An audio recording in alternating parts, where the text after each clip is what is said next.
गुरुजी गुरुमा म सहपाठीगण तथा सानो बड़ भाई भौणी माने आଜି रही पवित्र गुरु दिवसରେ ମୋତେ କିଛି କହିବାକୁ ସୁଯୋଗ ମିଳିଲା।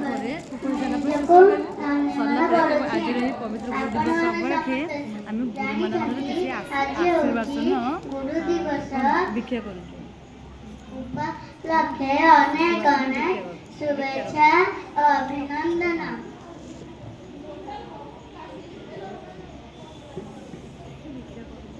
गुरु होउची दुईटी अक्षर संयोगरे मिलित सम्मान शब्दटीए। गु अर्थ अंधार और रु अर्थ आलोक।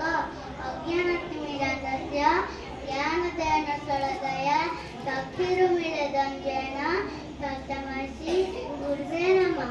अर्थात अज्ञान अंधारू जी आमको ज्ञानर आलोक देखे थांती सेही प्रकृत गुरु। आम देश में प्रति वर्ष सेप्टेम्बर मास 5 तारीख गुरु दिवस पालन करा जाए।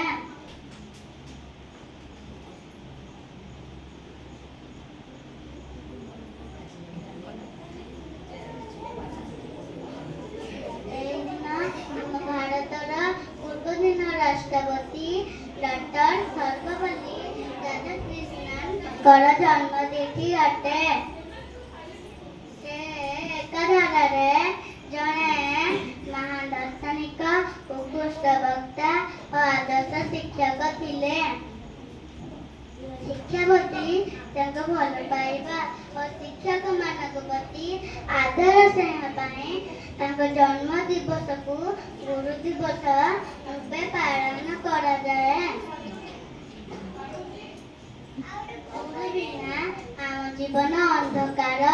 गुरु ही निज शिक्षा माध्यम आम जीवन को आलोकित करिथांती। सेथिबाई आशा में गुरु को उद्देश्य उदार कंठरे किछि गाइबा। ओम गुरु ब्रह्मा गुरु विष्णु गुरुदेव महेश्वर गुरु साक्षात परम ब्रह्म तस्मै श्री गुरुवे नमः। तुमेव माता सविता तुमेव तुमेव बंधु सखा तुमेव तुमेव विद्यां द्रविणां तुमेव तुमेव सर्वं मन देव देव।